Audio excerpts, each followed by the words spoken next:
Hello, everybody. Welcome to Armchair Expert. I'm Dan Rathers, and next to me is... Monica Lewinsky. Monica Lewinsky's here. Yeah. Put your hands together. Today, we have, by popular demand... Sure. People have been calling for it since episode 1 of Armchair Expert. Yep. The love of my life, Kristen Bell. Rounding out the Good Place week. Cleanup hitter, as they'd say. The bases were loaded. We have 3 on. And, of course, Sweet Bell's here to knock it right out of the fucking park, which she does.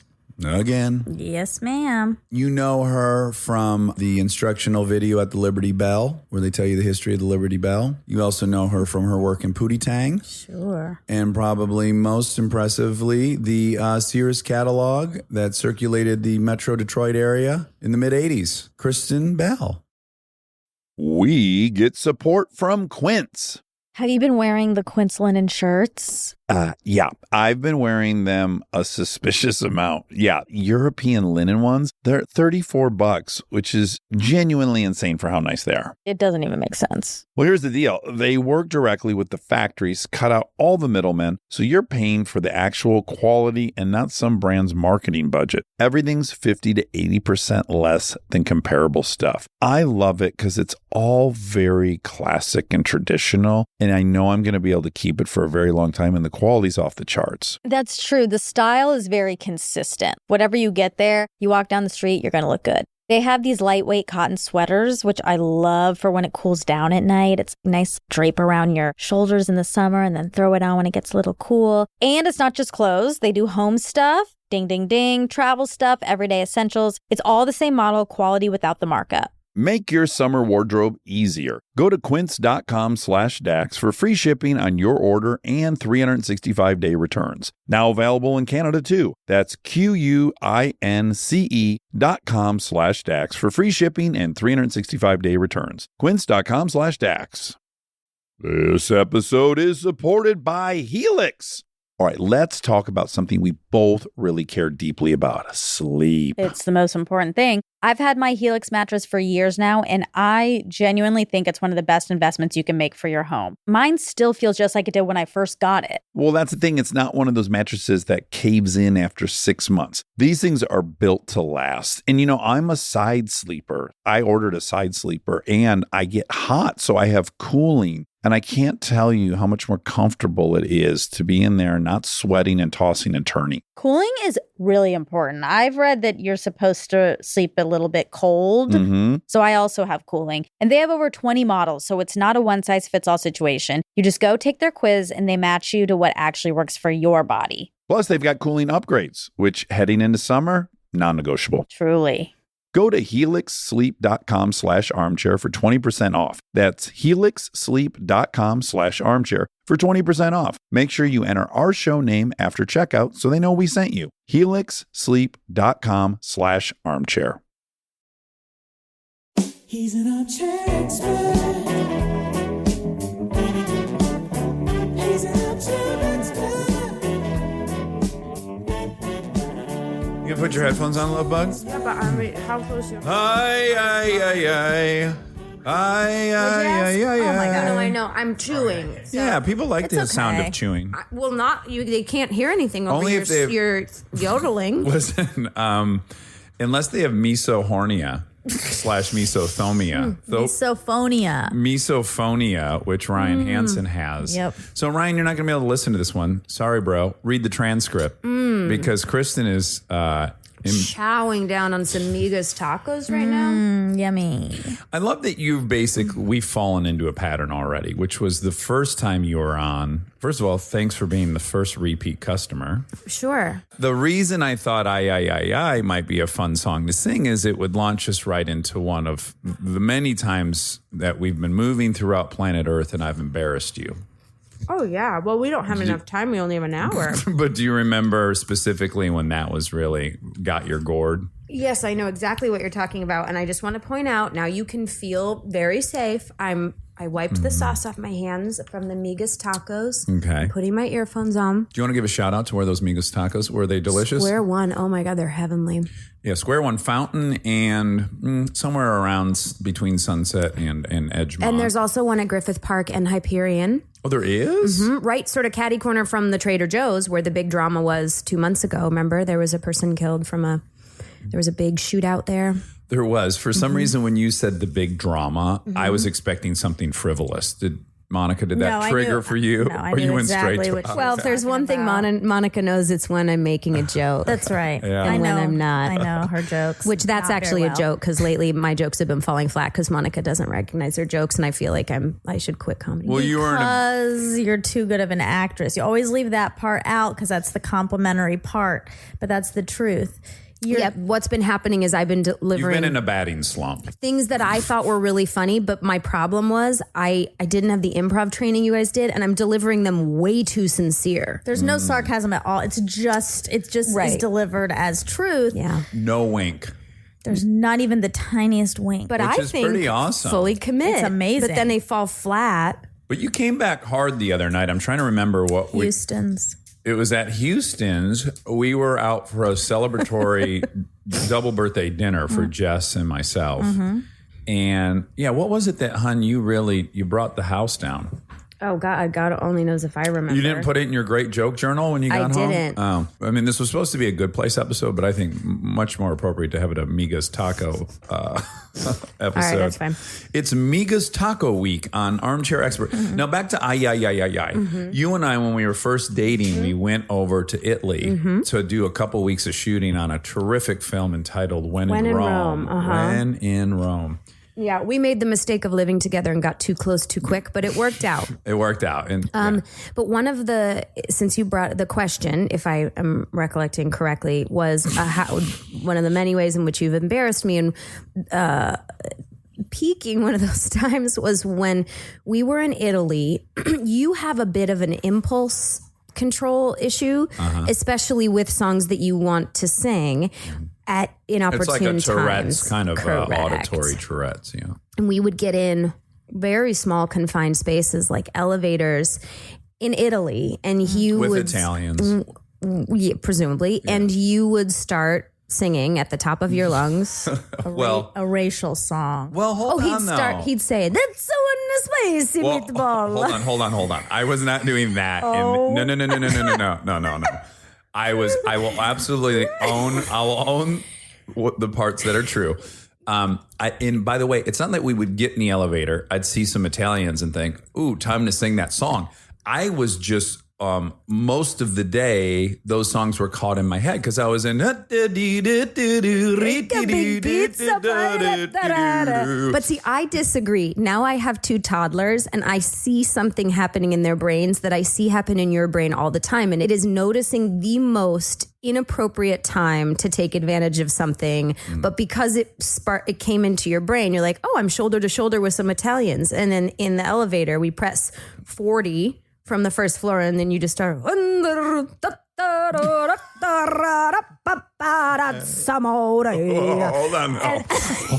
on. I mean, Listen, as I shrink into the corner.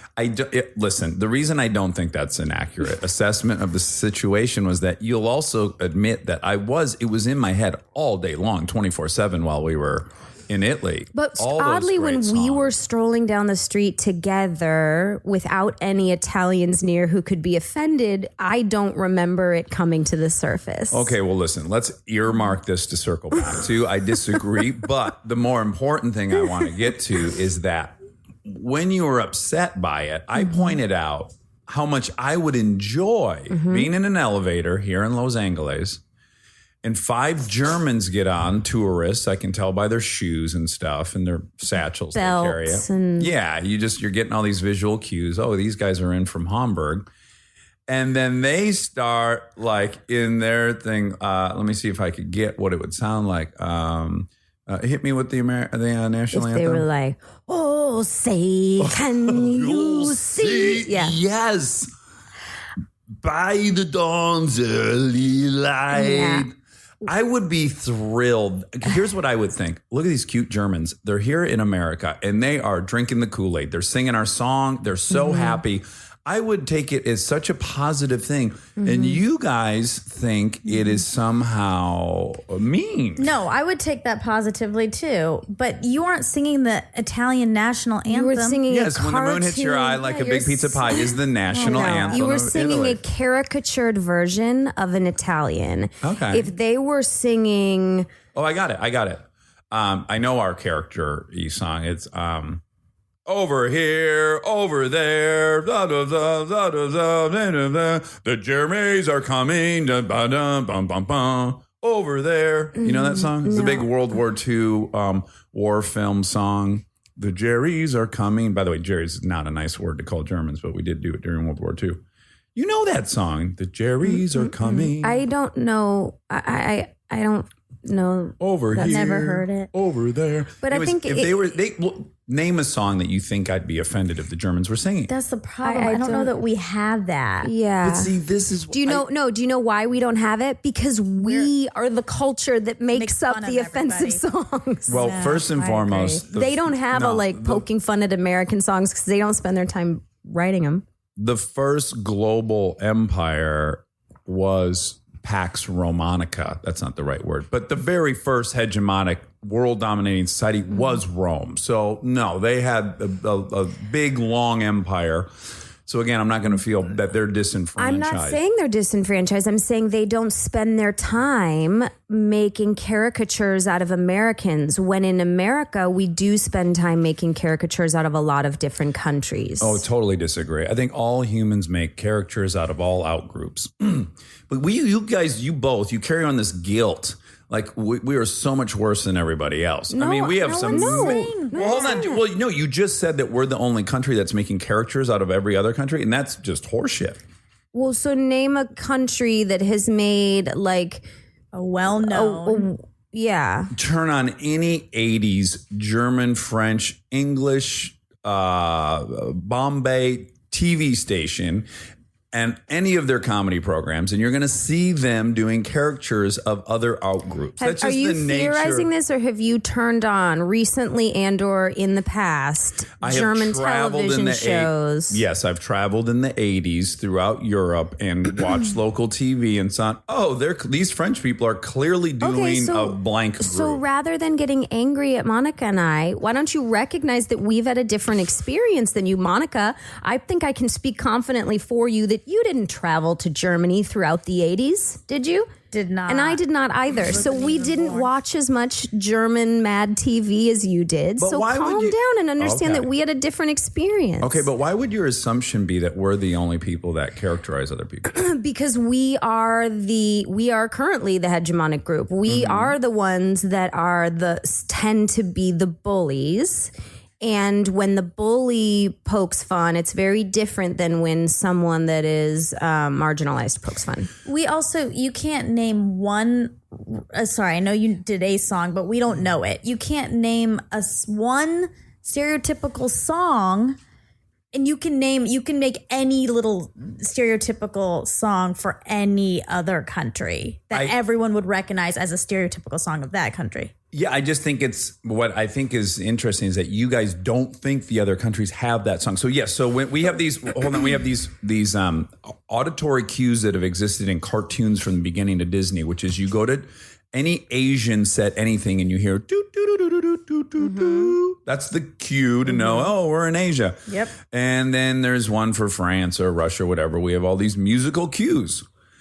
And the notion that the other countries don't have that same thing for every other country, that's what I just don't understand. I wouldn't disagree with you there. I'm sure they do. My argument, I suppose, is I don't think they hold the same power as our sound cues hold and as our stereotypes that we sling hold. It doesn't hold the same power, and therefore ours should be tread on carefully. Well, listen, I definitely also don't condone going over to Europe and acting like the loud, ugly American, which, that I might have been guilty of. But again, I was not trying to offend anyone. I just literally was having a blast in Italy. Mm-hmm. Oh, that was another one. Oh, my God. Yeah.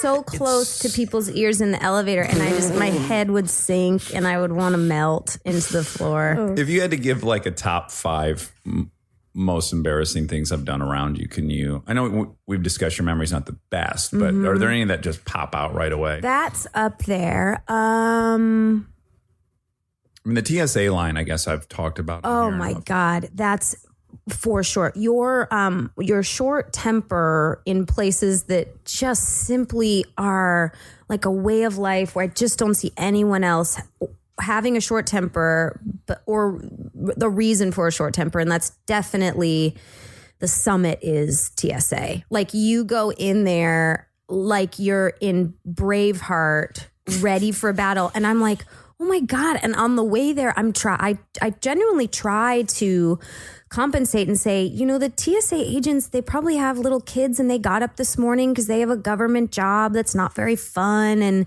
like, they were given rules by their job that they're trying to execute, and everybody gets bossy about the rules. You were pretty bossy about putting my headphones on when I got in here. And well, can I just hold on. I may not have wanted to put them on, but you were like, no, I like them on. And even you defended him. You work for this TSA operative, and you were like, he likes it when the headphones are on. And I was like, I didn't say it like that. No, but you didn't. You're right. But I was like, from my point of view, I'm like, y'all calm down. I've been in the booth before. I'm cool without my headphones for a minute. Well, just saying, everybody has rules that makes their job easier. So here's where intention is relevant. And I'm so glad you're here, because I had recorded something I wanted to release I was making your case for you, but you're here and you can make it instead for us. But my intention was to be having the same experience as you.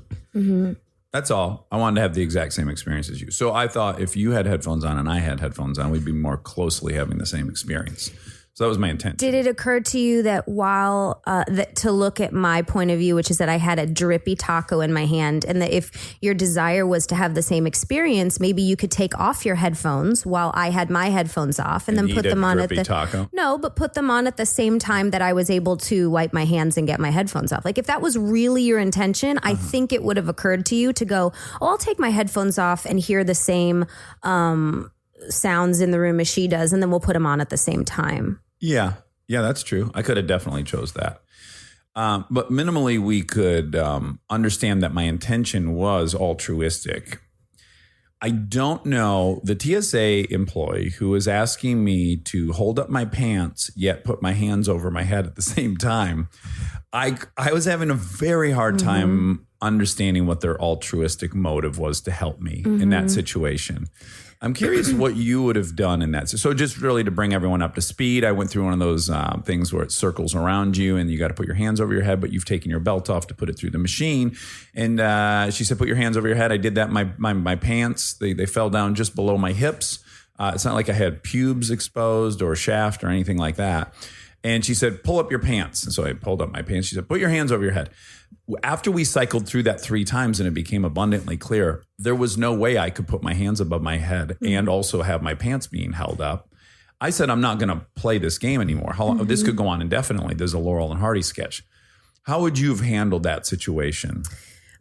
Clearly me yelling was not the answer. Right. Well, I believe that any situation always has an alternate solution. I don't believe that clearly there was no way this was I don't believe in that. And exactly like you just said, you had altruistic intentions. You wanted me to put my headphones on. But then I said to you, hey, you know what another option would be? If you really, really wanted to have the same experience with me, meet me there. And notice that I was struggling with a drippy burrito and I didn't want to wipe the taco sauce all over your, expensive headphones. Take yours off and then we both win. We have the same experience and you're meeting me halfway.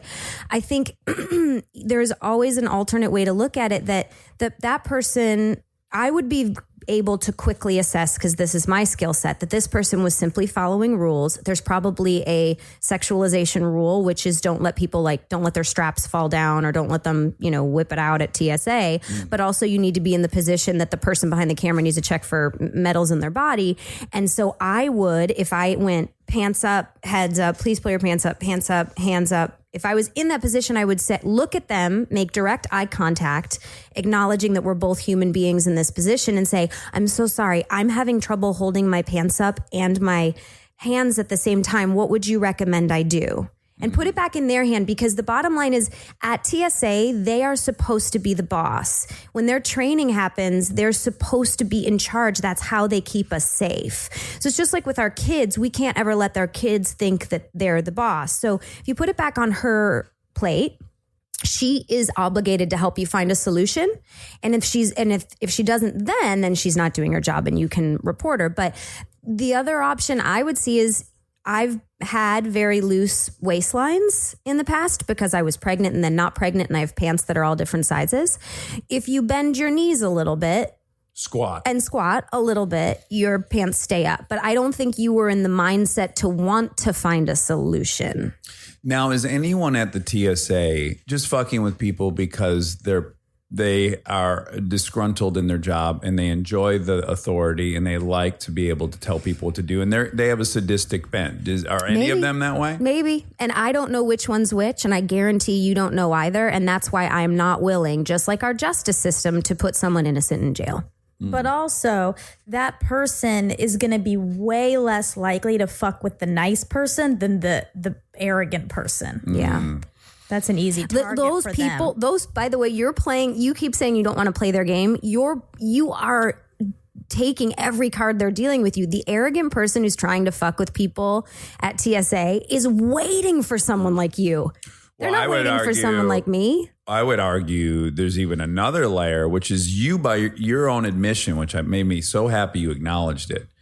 You admitted that sometimes people are gunning for me. When we got pulled over on the side of the road in Oregon, and the very short gentleman cop ran me up and down the flagpole. He walked back to the car, and you said, you know what? Some people do think you're the jock from high school, and they can't wait to get their turn on you. Mm-hmm. Yeah. Yeah, I do. I did see that. But I also, just because you're so capable of having an evolved point of view, I'm not going to let you slack on this. I also know that the way people act has much more to do with them than it does anyone else. How you act in a situation is what is going on inside your body. That man was made to feel small by someone else. Maybe it was his wife this morning. Maybe it was someone at the police station. Maybe it was a history of criminals he's dealt with. Might have just been his physical height. Right. Maybe it was a jock in high school that looked similar to you. Either way, in my eyes, you, Dax Shepard, who I know to be a kind and evolved human being, are not part of the equation. But my challenge to you is you allow yourself to become part of the equation. When you say he's out to get me, and I'm like, no, he just has an emotion. You could let it bounce off of you like rubber and glue, And let it stick to him. Exactly. That's how I walk through. I'm like, oh my God, I see this guy and he's definitely fucking with me. But that's so sad that he's carrying around all of those frowns today. Yeah. And I think we would concede that over the last 11 years, I've gotten much better at it. Absolutely. And now I go into all of our airport experiences with a little speech to myself before we ever step foot in there. I get my expectations correct.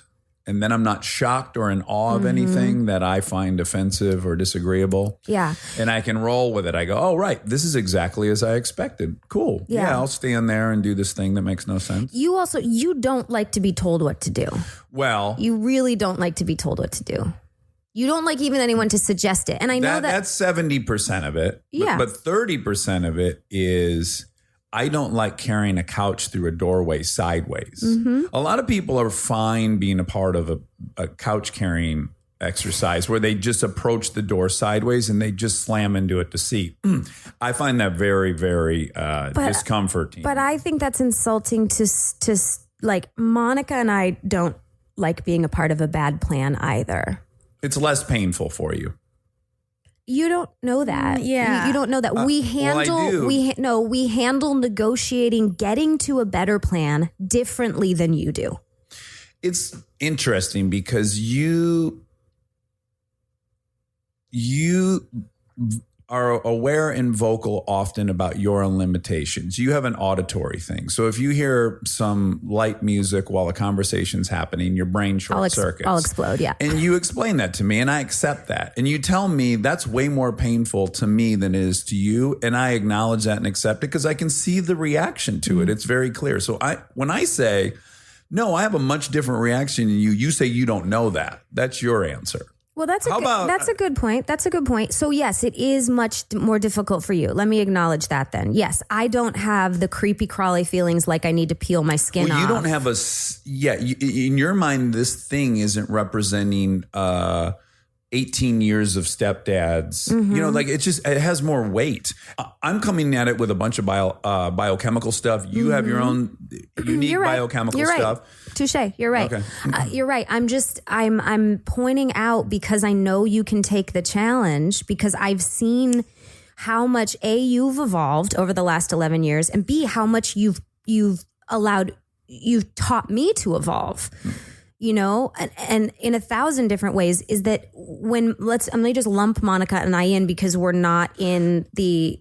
Well, I'm really glad people are hearing this because this is our real life dynamic. Yeah. Yeah. So it's usually 2-on-1 just in general because you guys both have very similar points of view in life. We're not trying to make it 2-on-1. You're not out to get me. It's just a fact that it's generally you guys have a similar opinion and I have a conflicting opinion. For the reasons that you pointed out. You are genetically predisposed to be the fighter. You have 18 years of stepfathering. Yeah.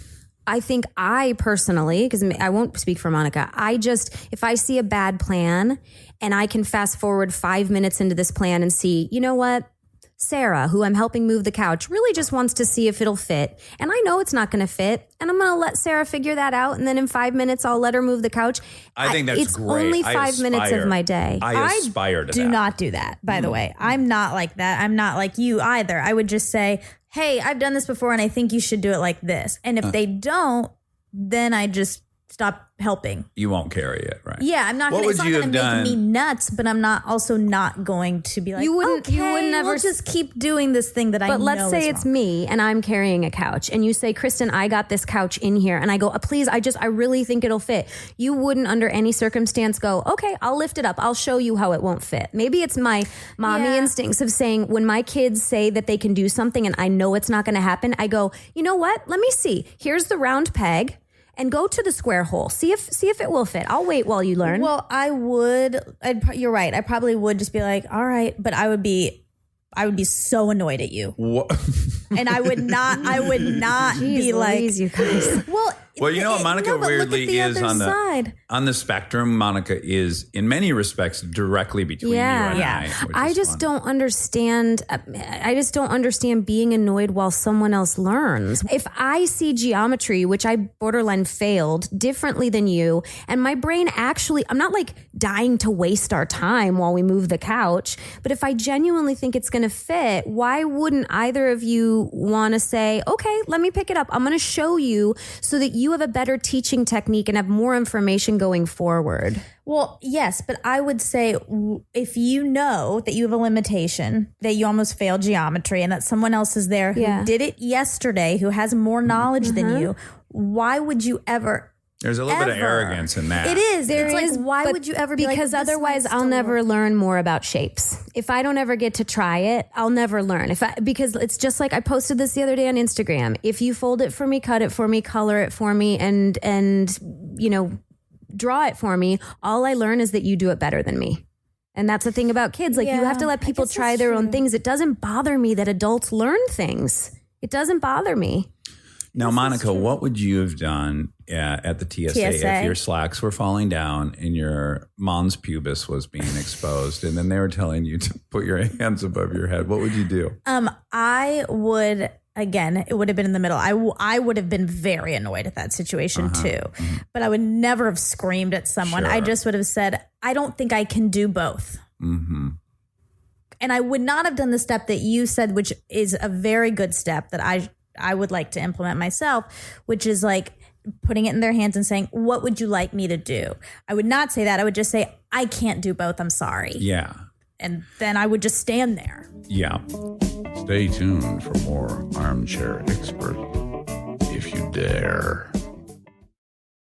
This episode is brought to you by SoFi, the all-in-one finance app where you can bank, borrow, and invest all in one place. Let's talk bank accounts for a second. The average bank savings rate is 0.39% in interest. You're earning pennies on your savings, but it does not have to be that way. With SoFi high-yield checking and savings, the money barely making moves sitting in your savings account can earn over 8 times the national average savings rate with eligible direct deposit. No account or overdraft fees, which feels rare these days. You can get your paycheck up to 2 days early, perfect for getting ahead of a bill or grabbing what you need right when you need it. Plus, get up to a $300 welcome bonus when you sign up with eligible direct deposit. Sign up for SoFi checking and savings at SoFi.com/armchair. SoFi checking and savings is offered through SoFi Bank N.A. member FDIC. Terms apply. Confidence. It's listening to your gut. It's moving forward even when the path ahead is unclear. For nearly 160 years, Pacific Life has helped people keep their promises, building confidence for generations. Whether you're confident in your financial future or just beginning to envision it, we're here to help. Ask a financial professional how. Pacific Life, the power of a promise. Pacific Life Insurance Company, Omaha, Nebraska, and in New York, Pacific Life and Annuity, Phoenix, Arizona. That sets us up beautifully for, again, I recorded this thing and it didn't involve you, but now you're here. So this is great. I can do it this way. Someone has pointed out something, some great tweeter, an armchair, a learned armchair, that said that I'm regularly talking about this thing called behavior attribution error, but I don't know that that's what it's called. So let me give you the definition, okay? As a simple example of the behavior attribution error theory seeks to explain, consider the situation where Alice, a driver, is cut off in traffic by Bob. Alice attributes Bob's behavior to his fundamental personality. He thinks only of himself. He is selfish. He is a jerk. He is an unskilled driver. She does not think it is situational. He is going to miss his flight. His wife is giving birth at the hospital. His daughter is convulsing at school. Consider, too, the situation where Alice makes the same mistake and excuses herself by saying she was influenced by situational causes. I am late for my job interview. I must pick up my son for his dentist appointment. She does not think she has a flaw in her internal characteristics, e.g., I am a jerk, I treat others in contempt, I am bad at driving. I think this so perfectly sums up most of the way you and I move through planet Earth, where when you get cut off in traffic, you generally think that person was in a situation that kind of caused them to do that. Is that accurate? Yeah. There are times when I question it and say, was that person a jerk? But it still doesn't make me very angry, because at that point I just go, how sad for them.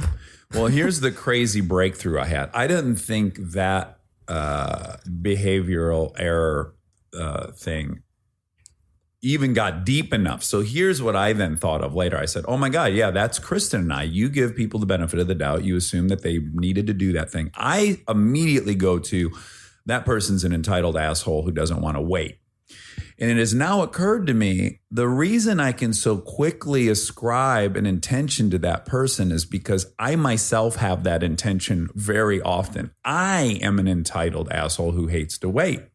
So I have cut people off many times to get ahead and not wait my turn. So it's quite easy for me to believe that the people around me are equally as shitty as I am, because I don't think I'm a fucking monster. I think I'm human. And I'm in this big rat cage with everyone else trying to get fed. So all this really says about either of us is that you actually don't cut people off in a hurry. Is that accurate? Yeah, I'm a very bad driver, so I don't really even know how to cut someone off. Like I wouldn't know like when to accelerate. But you're and not a turn and bad stuff. walker. And if you were to be approaching a supermarket checkout line and you notice you were equidistant from the line with someone else, you wouldn't pick up your pace to beat them. No, there. absolutely not. I would Right. I would surrender to the other person. Yeah, And just out of manners. Yes, and I 100% would like pick up my pace a little bit, right? And so what my breakthrough was your view of the world is strongly impacted by how you're moving through it. And that the way you could potentially solve all your problems is just to be a conscientious patient person who's benevolent, because weirdly downstream, that's how you will end up seeing the world. The crazy benefit from your way of doing things is that you don't think everyone's out to get you and steal from you and cut you off. And that's a more pleasurable way to float through life, I think. I think you end up, like my benefit, my reward is that I get places 17 seconds faster than other people. That's my big reward. But I had 45 minutes of anger while I was getting this 17-second reward where everyone was out to fucking cut my throat if I didn't cut theirs first. So I had an hour of misery to get this 17 seconds of being there first. And now you're going to take a big hit. You're going to be 17 seconds later than me. But the whole ride was pleasurable. Right. But I first of all, I think you're on to something. And I also acknowledge what a gigantic compliment that is to me, because you're telling your wife that she's patient and benevolent and that you are happy with the way she's walking through. Has a nice ass. Has a nice butt cheeks. But so thank you. That's very complimentary. But I also would like to shoot that right back at you and say, how evolved do you have to be to even recognize a comparison like that? Or to even take the time to read that tweet and truly think about it. That's why I learn so much from you. And yes, you may have had a history, 18 years of stepfathers that really did. Well, you had just as many. You don't have the same baggage, which is weird. Yeah, but maybe my experiences weren't as severe as yours. You know, I mean, there's 1,000 different reasons why some of them on paper sound like they were, but perhaps they affected me differently. We don't know. But the bottom line is I learned so much from you, because as much as you want to say like you're an impatient piece of shit, you're like borderline not an impatient piece of shit because you're so evolved that you can recognize it. You're truly like one step away. I want to get shirts made up that say borderline not a piece of shit. Borderline not an impatient piece of shit. But you're not, because an impatient piece of shit wouldn't. Oh my here God. we go. Here we go. Salsa? What's What's happening? in your fucking? Do you have a Is tuma? it Do you have a tissue? tuma? Is it tissue paper? Do you have a tuma? Is that Oh, it's another an pair of underwear? Oh my God, did you just pull your underwear out through your pant leg like people do with the bra and the shirt? Are you the first person Yeah, to but ever you know take what? your I noticed underwear that off? it was. I think that there was a pair, like from the laundry, there was a pair of underwear stuck to the side of my stretch pants, and I put the stretch pants on haphazardly this morning, and then noticed there was like a static cling piece of underwear on my calf, and I was like, "What is this bulbous mosquito bite?" And it wasn't. It was undies. Anyway. I can't remember. You're not Borderline. You're borderline not an Selfish piece of shit. impatient, selfish piece of shit. But I'm you're getting not better. though, because those people that have that label don't recognize things like you recognize. They're not as evolved, and that's why I'm so attracted to you. I mean, I feel like I get scared coming on the podcast because I just want to be as strong as you and as smart as you, and I don't give like off as much fun vibes into this microphone. But it's because I want to. You really think I'm going to take you to task? Not somehow? even that, but I know I'm the only person that you ascribe bad intention to. No, but it's like I'm happy to just let you interview me in a fun way, but I think that I know you want more out of this podcast, because I hear you talk about what you want this podcast to do for people, and that you don't just want it to be a hole that fills a listening part of their day, that you want people to learn. And that's why you do Expert on Experts. And it's important to me that I come with a, clear mind. Look, I want people in a dream world to take the telescope they have that's aimed at everyone else's imperfection, and just occasionally swing that motherfucker 180 degrees back at themselves. That's really, I think, if I had to distill it down to a single hope, is that we would not concentrate so much on everyone else's faults and just occasionally look at our own. And I we think might all that's- get a little better. But I think that's so admirable for both of you, because what you two are doing is something that you're executing one of my life goals, which is like spread more self-introspection, more fierce moral inventory, like all that, because those things make people healthier. And I guess I'm just rambling because I want to give you both a compliment that it's just a really cool thing you're doing, and it's one of the reasons I'm so attracted to both of you. Well, but it's also one of the reasons I don't come in here and just be like super giggly like I would on a talk But show. you don't have to be. That's not what this is. Yeah, You shouldn't that's what I feel- mean. Yeah, you shouldn't This feel was like e- you're. this Feel is- free to eat your Migas tacos on the mic if you want. This Yeah, is that's equal right. parts fuckfest and brutal moral inventory, right? It can just Yeah, be, yeah. to be whatever you want it to be. So in the last go around of this, we spent a lot of time exploring Belle and I's history and peculiarities. But I think this episode, I would really like to take people through your other marriage, which is to Monica Padman. Oh, that's nice. I would love that. Because you guys are very much in an emotional relationship. Yeah. I have a yeah. wife. Yeah, I love my wife. baby, mom. Yeah, let's go through some of the things you would describe Kristen as, Monica. To me, Yeah, you just hit them, but I want Yeah. to be clear that they're coming from you. She is both your wife, baby. my child, and my mother. Yeah. all at once. Yes. For real. For real. I take care of her. for wheel She wheel. takes care of me, and we have sex. Yeah. So let's Mental- go through the mental how she takes care of you.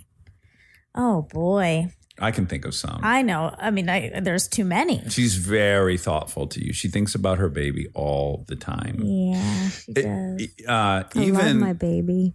you do love your baby and you take great care of her. Even like we're going to Brooklyn in a couple weeks. I get an email from Kristen. I heard there's a great magician out there in New York. You got to take Monica to this thing, basically setting us up on a date. Yeah. You got to go to this magician because Monica loves magicians. And in her free time, which she has none of, Yep. she is somehow figuring out a way to get you in front of a magician. I know. Yeah. I know. It's While you're out of town shirking your other responsibilities that involve her. So better her. Yeah. Yeah. that's one way. How, She's in that way,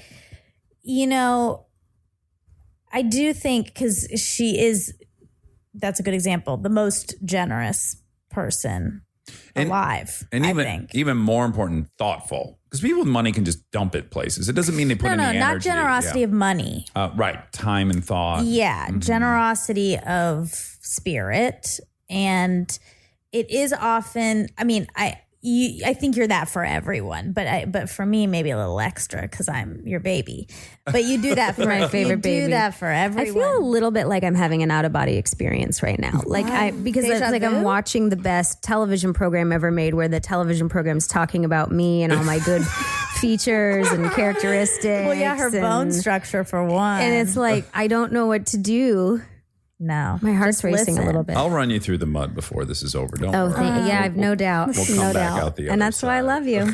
Another thing that she's given me big time is what you were talking about earlier. Her outlook on life has rubbed off. I don't even remember who I was before I started working here. Like, I don't remember how exactly I saw things or how I took things in. But like, I also, when I'm driving down the street and someone cuts me off, I do what Kristen does. I do like, oh, that person might be going to the hospital. Oh, you That do? person- yeah. Uh-huh. But I don't know if I think I have to credit a little bit of that to her, and for being around her all the time. Some of the goodness, I think, has rubbed off a little. Only some. I'd like more, but only a little bit. But I do think that I'm so lucky to be in such close proximity to such a light because it's really. Well, what's really funny is you're like really the middle ground between the two of us. She's in so many ways. exactly the 50% mark because she's very small like me, but she's very powerful. She's very like you. alpha. Yes. Yes, she's so She powerful has and a lot smart of like you. testosterone. Yeah. She would be fighting the incoming chimps. But anyways, I can only imagine, and I pray, I know, A, I know you do, and B, I hope you do, is you gossip about me when you guys are together sometimes. Of course. Yeah. But when is it going to be my turn to say what I like about Monica? It's coming. It's coming. But I just wanted to point out that Monica and I will also gossip about you. Yeah. In the I hope you do. The cycle of it is so fucking funny because generally it's like we both observed something you did that we wouldn't do it that way, right? So it's whatever it is. Kristen had to go to the grocery store, but she thought she should go to Glendale first, then come back to whatever, maybe something illogical or whatever. And we start there. And then one of us is always in the right headspace to then point out like, yeah, but she's a lot better than us at blank. We can't even really gossip not about a you good way to- successfully. Oh, that's so exciting. We'll I'm going to turn this TV show up. Yeah. It's getting good. One of us is always like in a mood where we'll both recognize like, yeah, we should probably aspire to be that way. Yeah. All right. So what do you want to true. say about Monica? You felt left out. Well, no, I wasn't feeling left out. I just wanted to know when my turn was. Well, let's go context. So context is, and I think we've talked about it just briefly. I have so much to say but about Monica it. starts just babysitting occasionally for Lincoln, and then Well, no, that's more specific than that.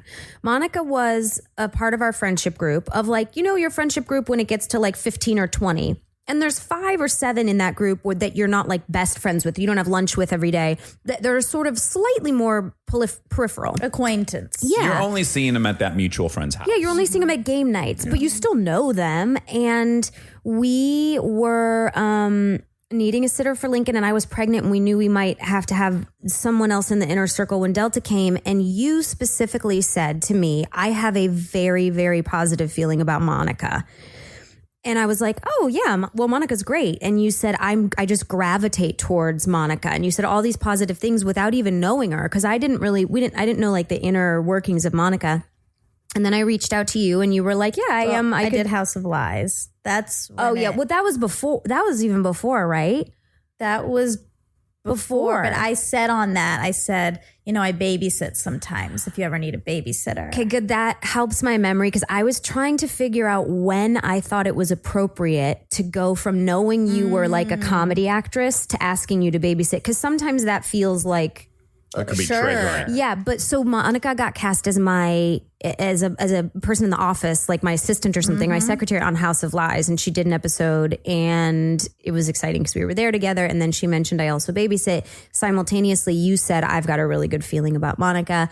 We invited her into the inner circle. She babysat for about 3 months before she started running the show, I think. She noticed I was underwater and said, I can help you with some of this scheduling and writing and all of this stuff. And I, at that moment, realized her skill set was like annoyingly endless. Because she could be a caregiver that I needed when I was working too much and reminding me to have water or something silly like that. And also scheduling incredibly difficult events like a really good executive assistant was, but then also producing projects I wanted to be a part of, like getting them off the ground. I mean, she's the reason this podcast exists because she did the producerial work and does it all the time. And then realizing she has a skill set as a writer because she studied at UCB, and then going, oh my God, if I have to be on when I was on the SAG Awards, Monica Padman wrote the SAG Awards. Well, let's just say that for the 8 years prior to Monica being around, I did a lot of writing with you, and whatever project you were doing, I read and I gave my 2 cents. And if you were about to start a movie, I made a list of joke ideas you should pitch or what I thought was wrong with the story, blah, blah, blah. So I had that role and I was quite busy too. And I sometimes hated that role. Well, I didn't hate You it. can be honest. I know you hated it. I could feel it. No, here's what it is. There's 2 things. I just was listening to Jonathan Haidt talk about the 5 pillars of our morality we're born with. And one of them, number 4, is our sense of justice. Maybe it's number 3. It doesn't matter. But I have an overly inflated sense of justice. So does my daughter, Monica. Yeah. Yeah. So I would be in these situations where like you're hired to do all this stuff. And then basically they're just getting me as a writer for free. That was my sense of justice that was triggered. It's like, well, twofold. I'll be even more revealing about my growth side. Not only are these people just getting a good writer for free, you're then the one shining from my words. So you're going to go out on stage and make a great joke, or you're going to go on Kimmel and say some line that I wrote, and then you'll be perpetuated and propelled forward. And no one even knows I'm doing that, and I'm not going anywhere. So in the moments that I feel stalled out and I'm watching my work propel you, I have to do some mental, I can't just let the feeling that arises end there. I've got to do some deconstructing of that, because that could be cancerous to me. Which I totally understand. And I feel confident that I wasn't taking advantage of you. I mean, first of all, you're totally entitled. Well, no, let me just start by saying, you're entitled to that. You helped me in 90 other ways that are very commensurate work-wise. Right. Well, I'm just going on the ego trip. Of course. That was triggering. And I'm saying that it never made me angry when you had those feelings, because I'm so confident I'm not taking advantage of you. It doesn't trigger me. But what I would say is, do you not want to do this? Because it does seem like you don't want to do this. And if you don't, that's okay. But from my point of view, I'm going, I have had a career that started 15 or 20 years ago where I've done a lot of jobs that got me to this job. So I may not be able to punch up this joke, but I did a lot of other work.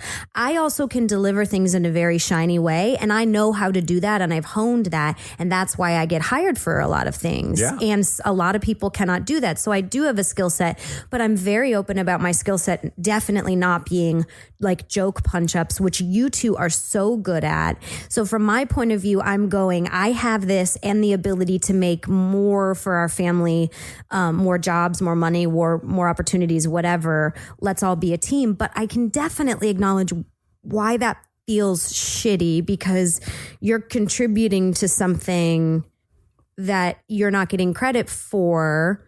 I just feel like there's a lot of things that are contributing to it. It's not just like I'm, taking your essay paper and putting my name on it. Like, I did actually get the job. I'm just saying that, hey, when I do this job, it'd be great if I did it to the best of the best of the best of anyone's ability. Would you help? And let me just add a little clarification. So in my mind, it can be two things. Both can be working simultaneously. One, I cannot want to do it.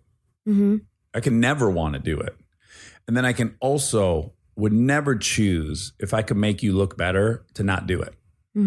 I can have both those things happening at the same time. I would never not do it. Like, I don't know, who's the old timer you just celebrated the other day?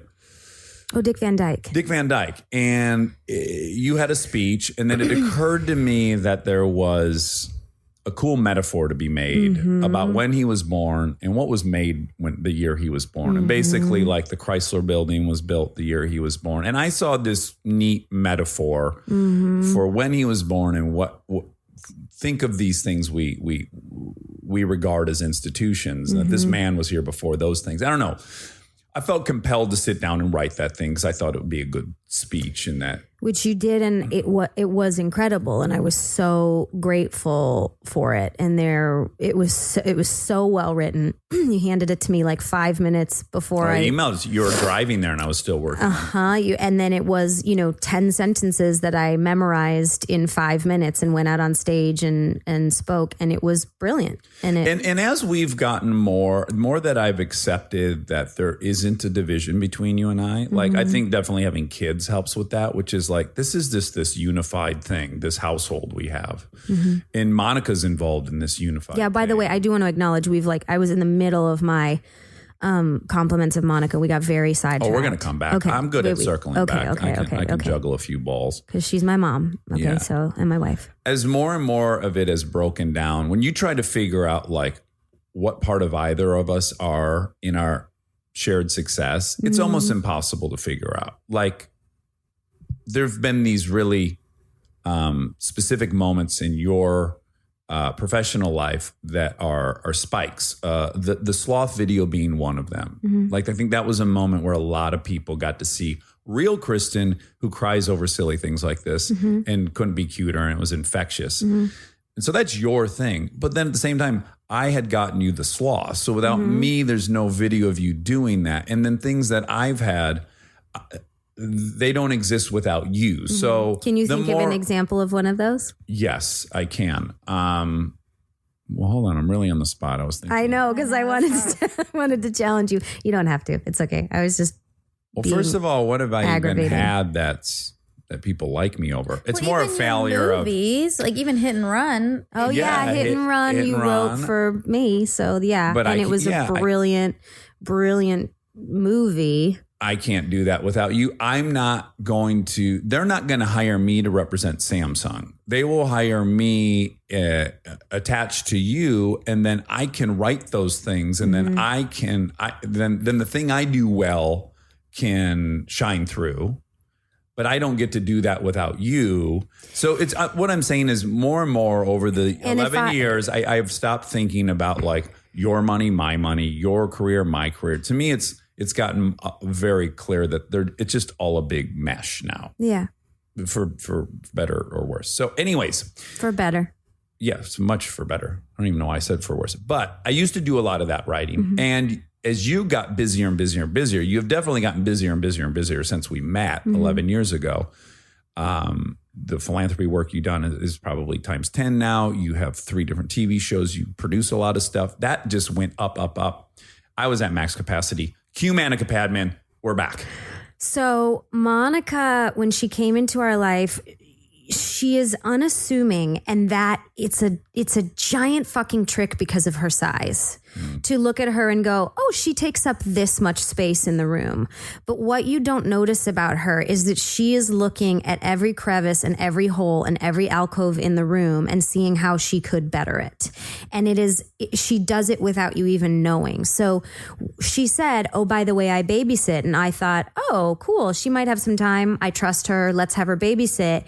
And then she said, and they were all like very not big suggestions. Innocuous, yeah. Like it wasn't hey, I should cut your hair for the Emmys. Exactly. Like it was like, if you need me to schedule anything for you, let me know. And then I was like, God, yeah, I do, because I can't actually get my lines memorized while having to make this schedule. So I said, yeah, if you could schedule this next week while I memorize. Anyway, the point is, everything that she does is so at 110%, but she's so not a person that walks around showing you she has 110%. It's like this wonderful gift where, because you have like no bravado. People that do things as good as you and as efficiently and as quality as you tend to have a lot of bravado. They wave their dick around. Vibrato. Yeah, vibrato. Bravado? Yeah. Bravado. Vibrato is when you go, oh. Yeah, exactly. But I knew this was all a setup. Bravado. Well, we walked right into Rob, that. give me a beat. There's nothing more. No, but it's incredible because it sneaks up on you. And then you realize, She's at least the Trojan horse. what I realized is like, oh my fucking God, how did I do any of this without Monica? And it's not just. Well, just really quick, you didn't. The work you've done since Monica is exponentially more. But I'm not even just talking about work. I'm talking about going through life. Like, I don't know how the fuck I dealt with you solo before I had a sister wife. Mm-hmm. Because having a sister wife, it's like. I'm a lot. Yeah, and I'm a lot too. So how did we make our marriage? Our marriage is so much safer and happier with a sister wife. I also mean from a friendship perspective. Like, I don't know that I spend so much time working and on business stuff, and that sounds so lame. And like my therapist would probably be like, "What do you want your life to be?" But I do. But to have someone that intricately weaves emotionally as a friend in and out of business to pleasure, I didn't realize what a hole I had.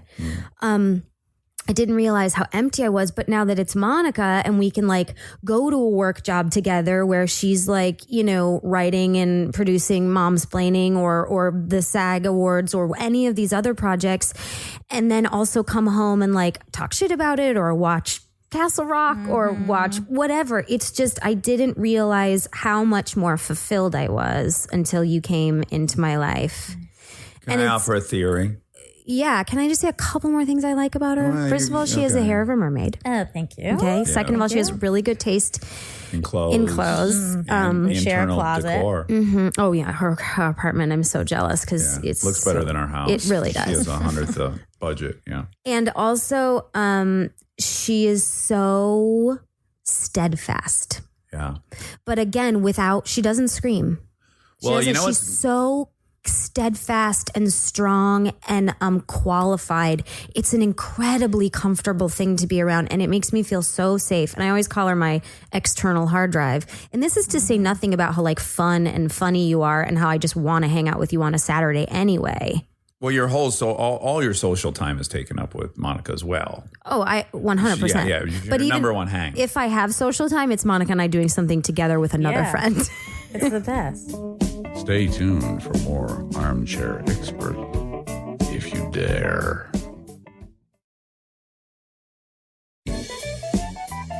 But what I was going to say is by having a very good friend that you're working with, it makes all those little things that exist in a vacuum, like going to host the SAG Awards. That's going to take up 7 days of your life. And that is just a vacuum. The only purpose of it is work, if not shared with the person that you share your real life with. So it makes the process a process and not just results oriented. It's something you guys are sharing together. And as you say, you'll go home and you'll talk shit about this person or that. And now it was something that you did for your life, your friendship. Right. Yeah, that's true. Yeah. She's also extremely nurturing. Oh, this is what I was going to say about her. My number one favorite thing, and probably why I said from the get-go, let's get her.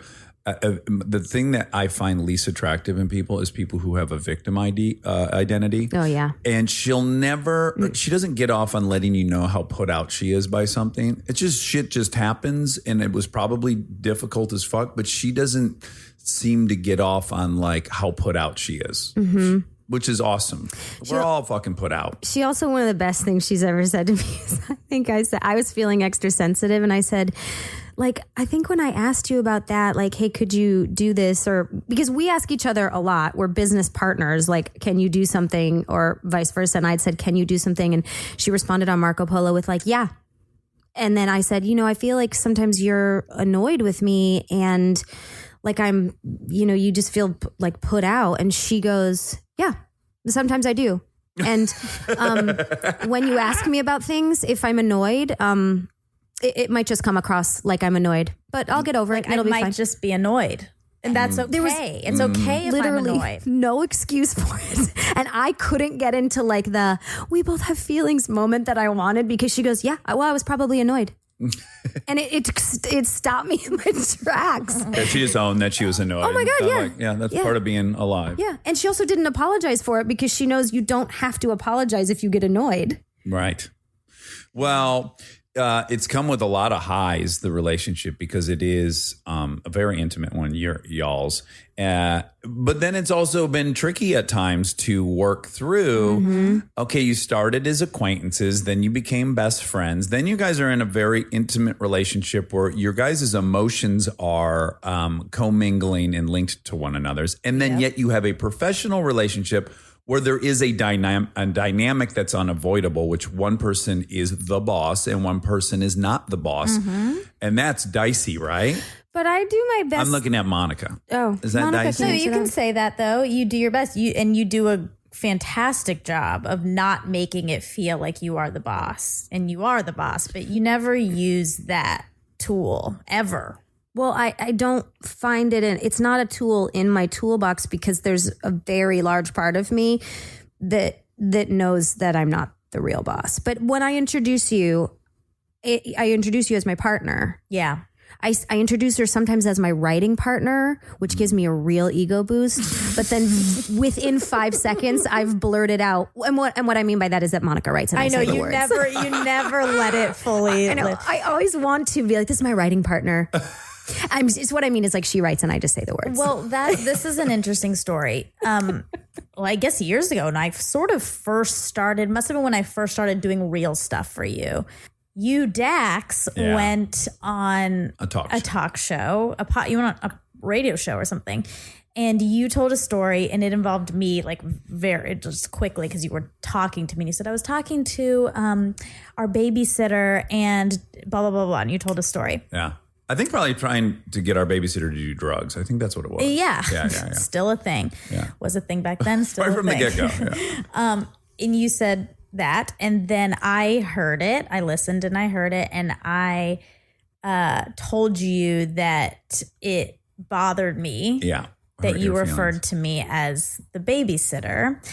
But the only reason it bothered me is because you, Kristen, never referred to me as part of the Staff.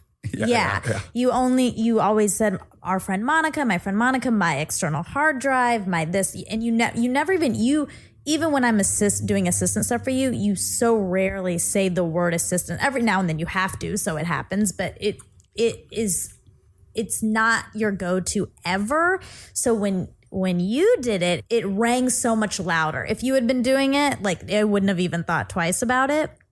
But it felt like I'm not a babysitter. But- and it was totally a babysitter. But hold on. What's really great, because you and I hashed it out, which is so great that you brought it up to me, because it could have just been something that was between us for the rest of our Because she's lives. fucking steadfast. That's what I mean.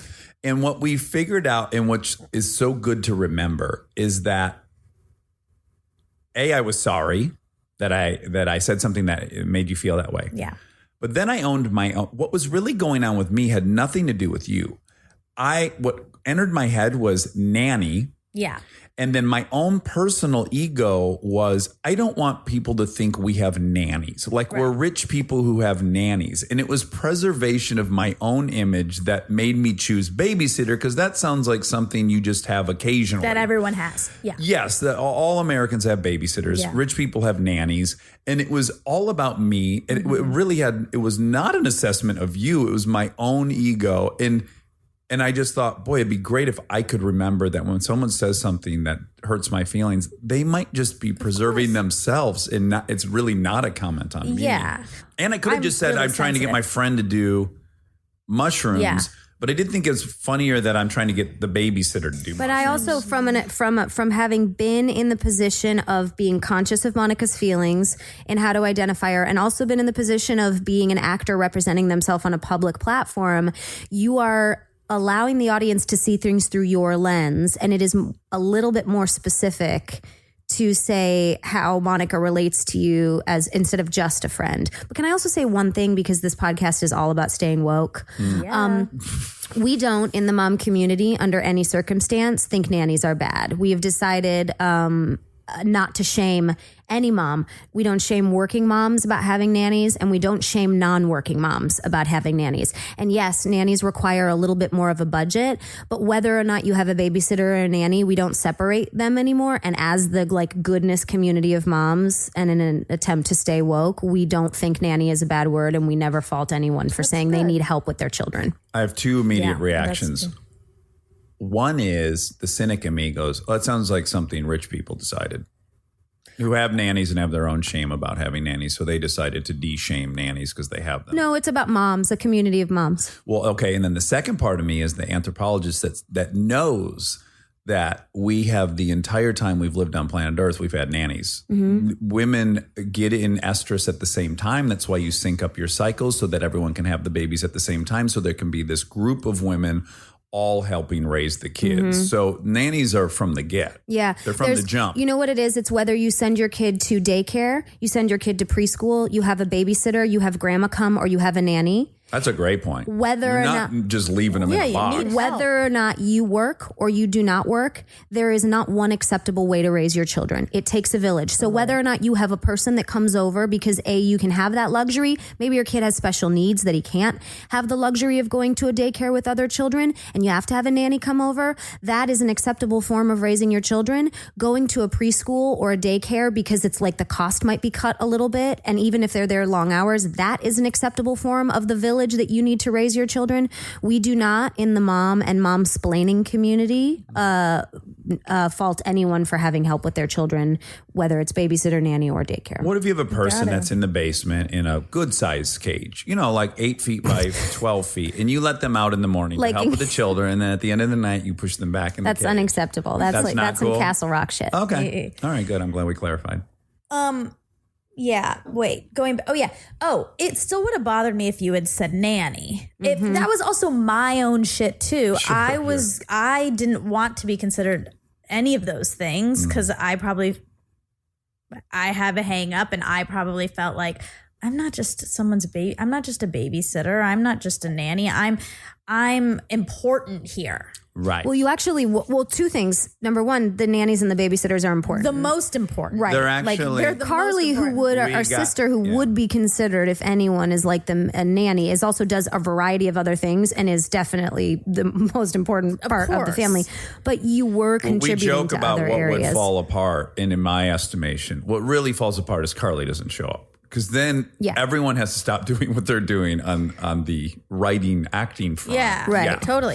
But also, I guess in that regard, if you were talking about Carly, you would say, I was talking to my sister and blah, blah, blah, blah. Like that is the first rung. Sure. Yes, that's the most descriptive thing for me and her is that she's my sister. It's the first relationship. Yes. So for me, I did not want the first relationship element to be babysitter, nanny, one of the job things. And ironically, he didn't lead with this, but ironically, the first relationship he was somehow felt in his bones that he was attracted to you as a person, because you didn't just say, Monica looks like she could, not let the house burn down. You said, Monica is really interesting. I like her personality a lot. I would, because I know this about Dax and you know this about Dax. The first 5 years I dated him, he didn't want any of my friends to come over.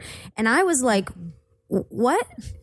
My friends can't come over? I didn't want anybody in my house. You didn't know. That wasn't in your inner circle. So for me to have seen him gravitate towards someone who wasn't in his inner circle was so shocking. And he said, because I just in my bones feel, you kept saying, I have a really good feeling about Monica. In my groin. Right. Largely in my groin. Right. Yeah. I have a really good feeling Probably about wearing a tight shirt. I have a growing feeling in my groin about Monica. and she does have really nice boobs, which is why we can talk about it. We can say it. It's just when it becomes a fact, it's like, you've it'd be like seen if them. she had they're the most fucking unicorn horn. Can I on just her tell head. you, for anybody who's listening and brings those signs to the live shows that they love Monica, you can't. I'm probably gonna get. Do you think? Listen, do you think I'm me tooing you right now? No. I brought it up. I said I have permission to talk about the shape of your boobs. You do. Okay, good. I want to make sure. Density in the way. Whatever you think is happening under there. Oh, geez. It's 10 times as good as you think it is. Okay, great. Because I saw Monica take her bra off once and her boobs went up. Oh my goodness. I couldn't believe what I was seeing. The She's shape actually is perfect. She's strapping them down, is what you're saying. Yeah, Okay. because otherwise They'll hit her in the face. Well, they wander. They go up and they go out. They're curious. Yeah, they got a mind of their own. Yeah. And they're incredible. The rascals, shape, really. all the circles layered upon circles, they're all perfect shit. They're just beautiful. Anyway, that's why we can joke about Monica, because it's just a fact. Yeah.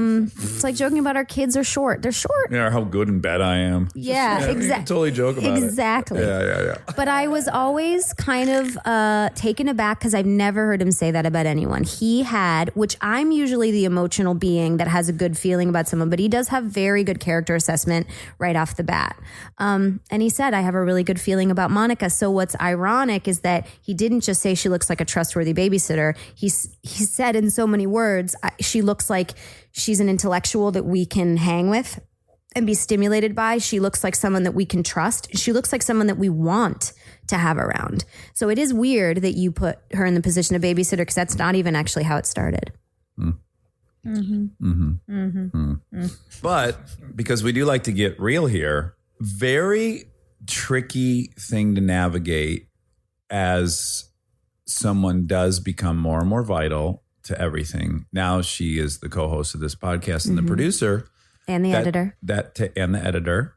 That is going to, as she takes that on, she's going to have to leave something else behind. She's only one human being. And the evolution when things are so emotional, is not dissimilar to the evolution that happens in a marriage or any relationship or best friends. One goes away to college, one stays at home to party, all these things. And to think that it'll all just work out on its own.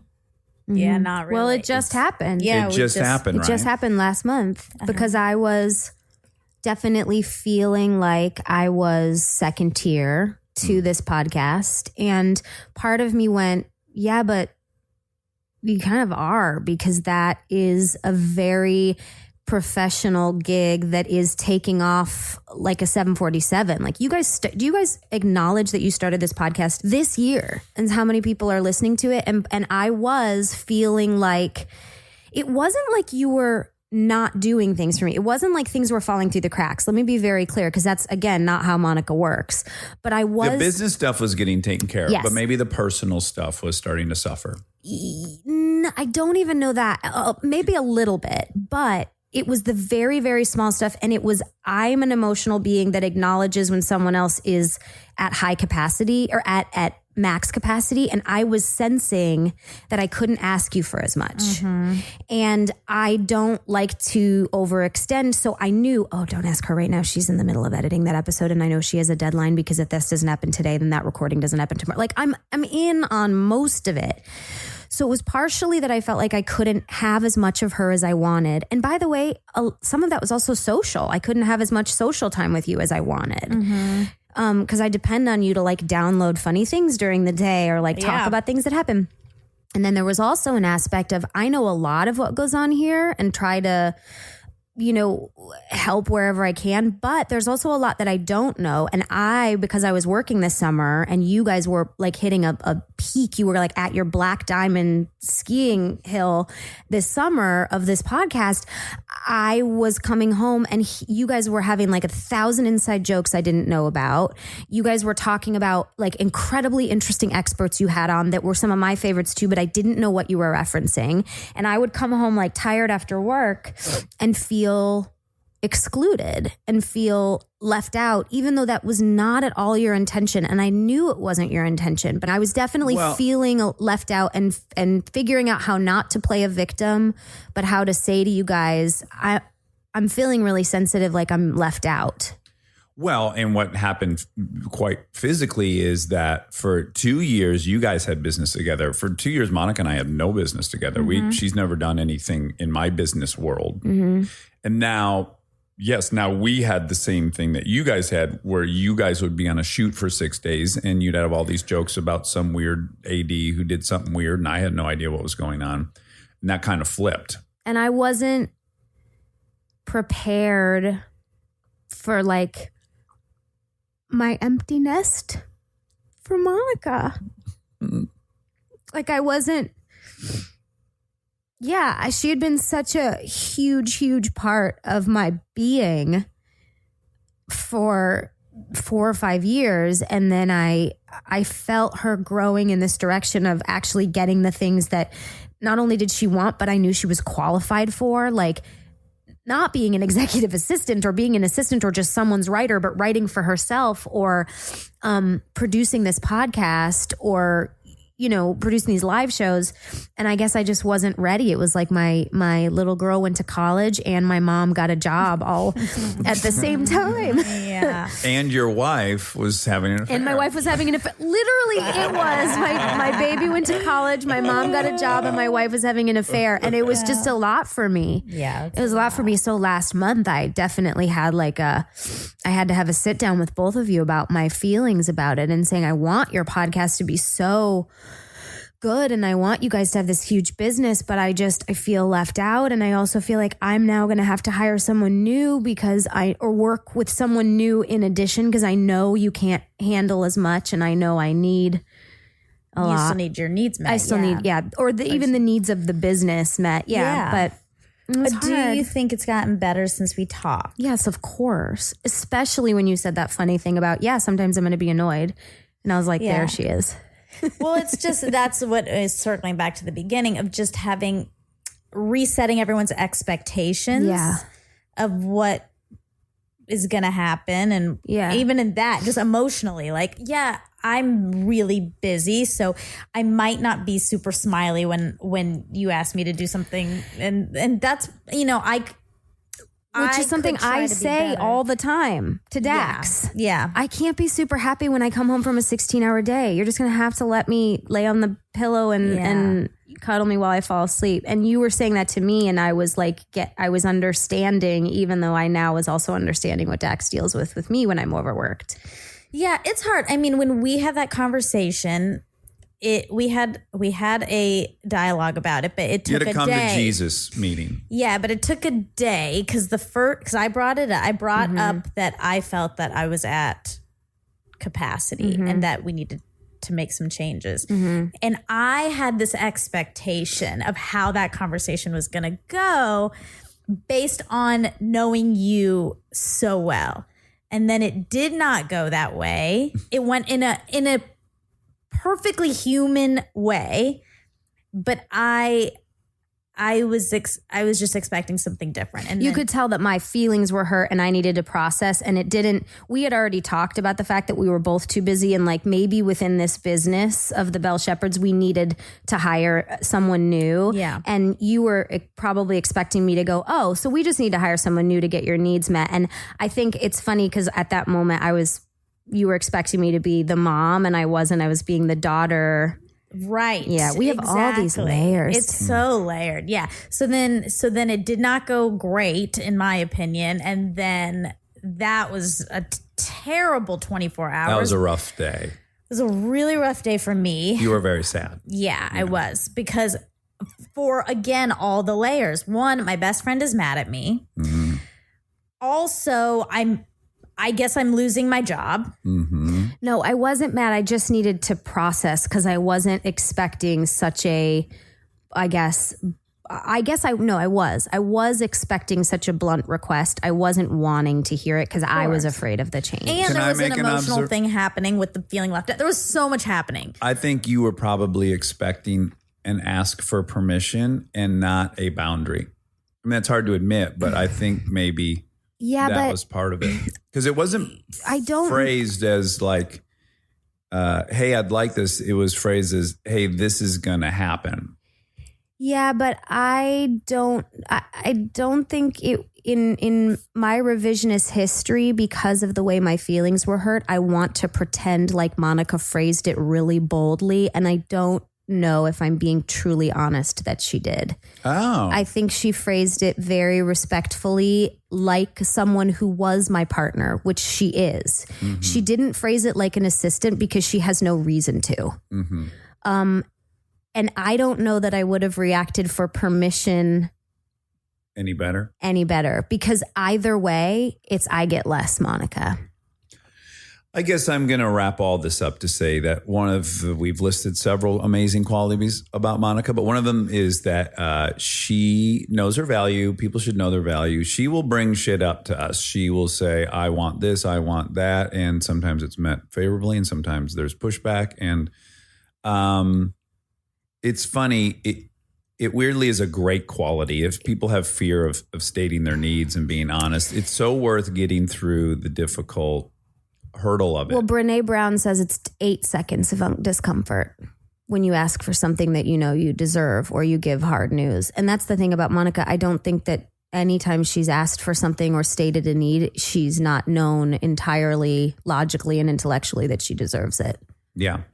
Her side of the street's pretty clean, but she's human too. We'll get into her foibles soon. But either way, this I'm glad we talked about all this because it does seem like we do get along so well that I'm glad people know that like there's still work that happens in these relationships. Like, no, that's what I love about what your podcast preaches, that people that are listening know that like Monica and I have shit too, but we do work it out. But you're not immune to those things just because you try and you work through it, you know. And all of these relationships, even in any relationship baggage. where both people are wonderful and both have great intentions, there is going to be conflict. There's going to be growth. There's going to be friction, and that is a fact, and we can't avoid it. So we have to have tools to deal with it as it arises. Yeah, and you have to stay vulnerable. Last thing I want to talk about is because it is Good Place Week. Oh, yeah, it's Good Place Week. I get to see, because I've seen you now have dozens of jobs.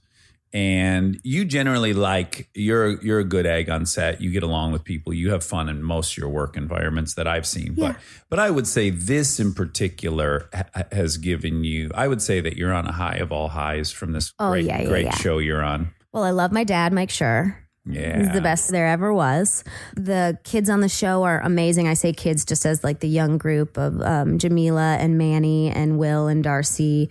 They're so wonderful. And Mark Evan Jackson, who also has a podcast about The Good Place. If you love podcasts, Mark Evan Jackson has one that does exclusively Good Place topics and interviews our writers and actors. And then Ted, who has truly become one of my best friends. It's such a lovely place to work. I like working on a show that talks about what it means to be human and how we're all supposed to share this earth and how we're all supposed to get along. It's important. I feel like the show is important, yet like what Ted says, it's wrapped in a giant fart joke, so it's incredibly digestible. You know, it's like wrapped in a fart joke. It is. It's an ethics lesson wrapped in a fart joke, and it's so fun to do that work. And I love the character because it's like the opposite of me. I'm always struggling to figure out what someone thinks and where their emotional temperature is. And Eleanor is the polar opposite, and she's just so rude to people sometimes because Is it safe to say you're playing me? No. She's kind in her heart too. Yeah, she is. She doesn't want the worst for people, but she never got the training of how to play well with others. Look, she's a survivor. She grew up in a shitty scenario with shitty parents. Yeah. She's learned how to survive. And then under all that is a good person. And what happens this season, obviously, it's always so probably hard to promote this show because they're all spoilers. Well, this season I will tell you this, and this is going to air the week it comes out, so I don't feel like this is too many spoilers. But so our show has, if you haven't caught it yet, it does. I would recommend starting at the beginning. They're quick episodes, but the show does reinvent itself. They're only 6 minutes At the end, yeah, if that. At the end of each season, it reinvents itself. There are major plot twists. It's like, Lost, like where there's just so many different plot twists. But I'll go a step further because you would never be able to say this, but I'd even say get through that first season regardless because the first season sets up this incredible world. Yeah. And I just think it gets exponentially better as you get into season 2 and then what I know of season 3. What I loved about this season is that season 1 and 2 took very, very, very, very big ideas and turned them on their head. And the plot twists were very big. Mike Schur, as our creator, committed to having every end of episode be like an end of season. Be like a season ender, a crazy cliffhanger. This season, we thought, God, how are we going to then flip it again on its head? There are only so many sides to the cube. What he did was make the most important problems on the show incredibly tiny and emotional. And they are so much, I say, more resonant and more important than the first 2 seasons, which you're dealing with pretty much heaven and hell the first 2 seasons. So I don't know how you get a problem that's bigger than that. But what he did was make all the problems emotional this season. And because of that, there are some moments that are, they just rip your insides out in a great way, in a funny way, and in an awful way, and just you said there's been table reads where half the writers and everyone's just bawling hysterically. Really? Well, for the I'm not going to say which one, but there was one where I had some information to deliver and I was crying, and the cutest thing was Darcy, who had like nothing to do with that scene. Fucking lost it. And then she had a happy scene right after that and could not get through it. So it started with Darcy being so moved by the scene I had done because it was, it was gut wrenching. And then she was crying so hard during her Janet instructions. She's a robot. And she's a robot. The whole room was laughing. And then she was laughing at the fact she was crying. And then everyone else started crying. It was a mess. It was a mess of a table read. The executives were crying. It was great, but it was, I think that proves how connected people are to the characters. These aren't just people you're watching do things on screen. You're not watching these physical beings move around. You're picturing yourself as them. You're feeling the emotions they have. And I think that's what the goal with any show is. Well, I have had the experience where I am just dying inside for you and Chidi to kiss, which I think is a real testament to the show because I want you guys to be together so bad. I want you guys to kiss and roll around and look in each other's eyes.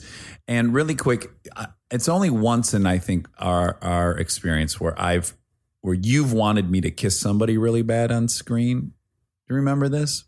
Who?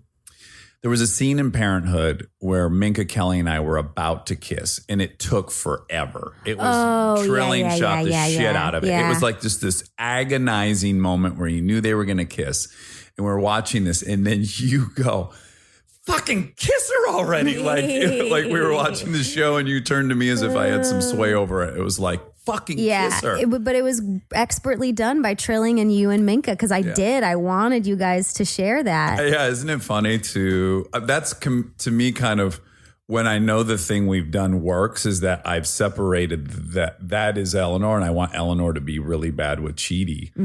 I think it's kind of a weird test for you and I of how good the thing is executed. We also have an episode this season that I'm figuring out how I can tease this. That is. I've never seen writers take a joke from season 1 and expand on it to give it an entire life that is again flipped on its head and it's a storyline that Jason Mendoza has, who is played by Manny. They took a tiny passing joke from season 1. They wrote an entire episode about it. You do not see it coming. And it is one of the fucking funniest things I have ever seen done on television. Oh. It makes me so, do you know what I'm talking about? Yeah, I do. Yeah, it's so fucking funny. Anyway, so just, if you like the show, watch it because it will be worth it this season.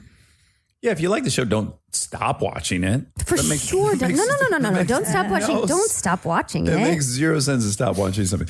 Well, listen, Love Bug, I do also, you're leaving right now, but I do want to publicly acknowledge, both Monica and I would probably like to, that there is no Armchair Expert without you. Without you launching this show with the interest people have in you and then the work you've done and our Instagram account and making live stories and talking about it in press, you've given Monica and I a real dream and probably our favorite 8 hours of every week. So I love you and thank you for giving us this as you've given us so many things.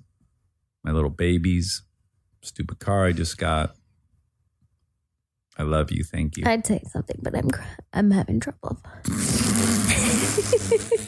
I love you guys so much. Love you so much. I love you. Should we move to Utah?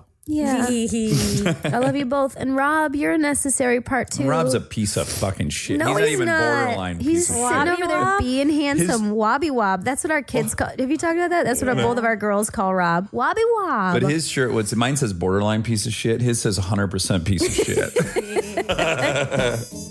All right. I love you, I love you. Go to your next thing. Okay.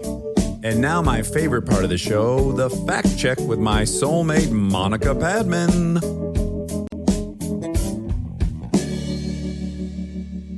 Monica. Yeah.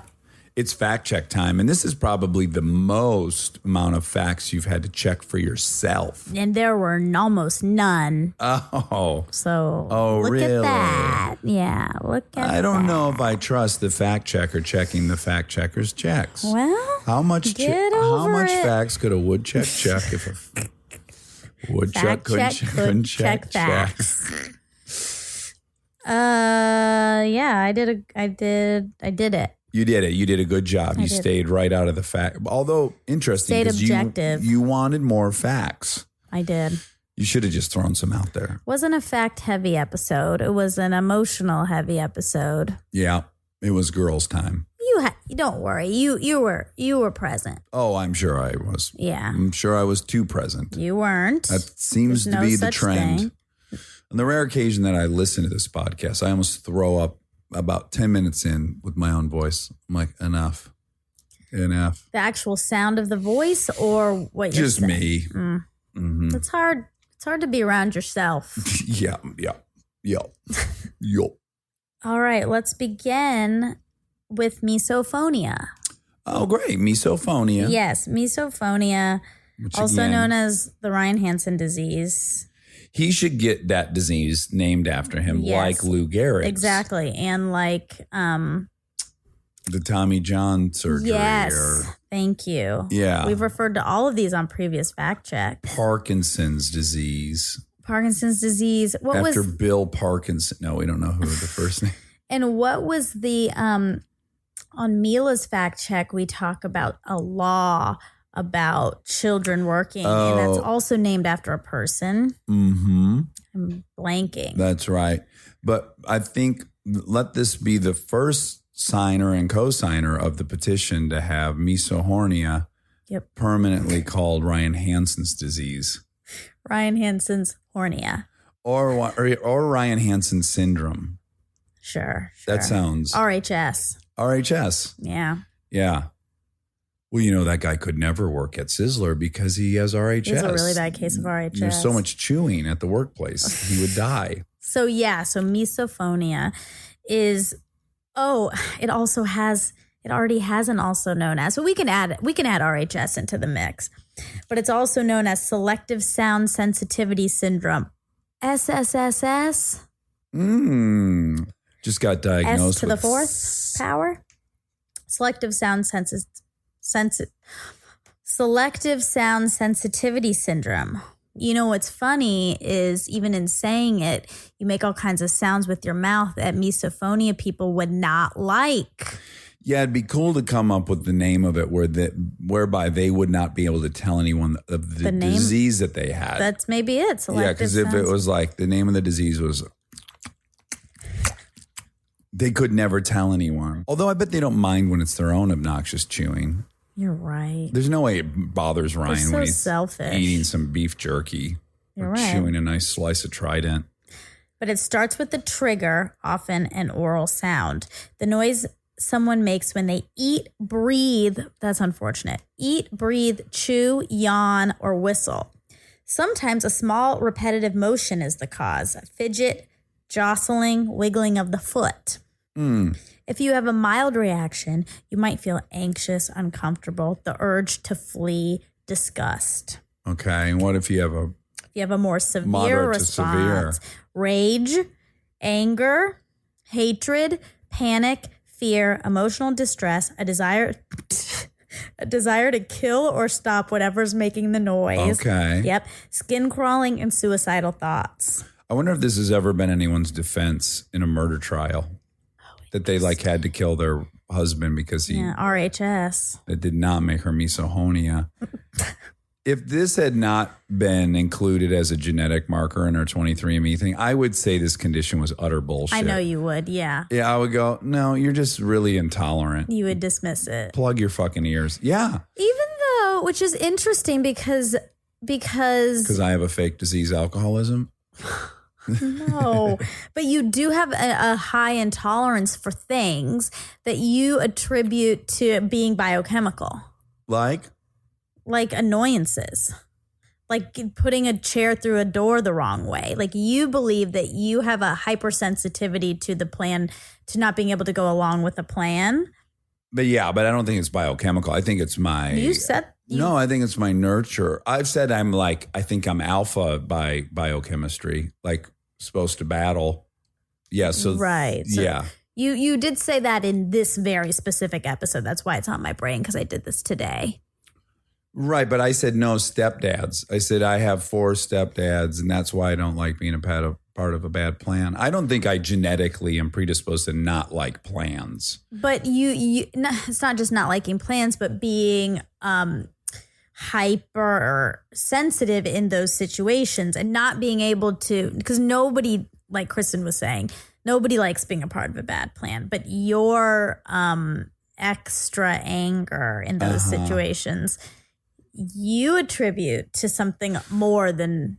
Yeah, all I'm trying to be is very clear. So when it comes to TSA, I do think my biochemical not liking being beta to strangers is, yes, I think I will still claim that that's in the mix. Yeah. Yeah, but the not being a part of people's bad plans, I think, is just all nurture from childhood. Okay. But it mixes, right? Yeah. There's overlap. Yep. Someone's an authority. I'm not the authority. Yes. Yeah. But also, let me just say, I hate those parts of myself, and I'll acknowledge. So when I would say to someone with misophonia, get over yourself, I'm also saying to myself, get over yourself, Dax.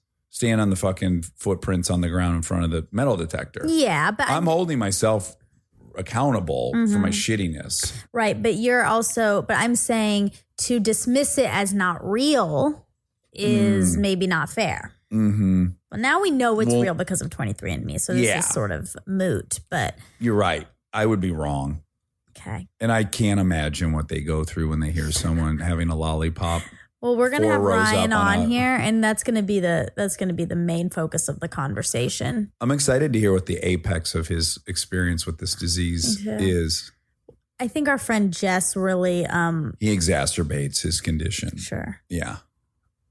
I like it. You like when he gets pushed. Well, no, I like Jess's weird mouth noises. There's a lot of them. Jess, he makes a lot of weird mouth noises. Oh, I thought you were making one right now, and there was no sound. He goes like before he says anything. Yeah, Yeah, I he like does. that. Yeah, me too. Square One Restaurant is a few blocks west of Fountain in Vermont. In case anyone wants to go there. Few blocks west of Vermont on Fountain. Right. Perfect. Okay, you said the first global empire was the Pax Romanica Roman Empire. Yeah. Well, okay. That's what you said. What do you want to change, or what are you saying? Well, I want to say that the Greeks were an empire prior to that. And so there were Assyrian Empire prior to that. But this term Pax, that went Pax Romanica, I think.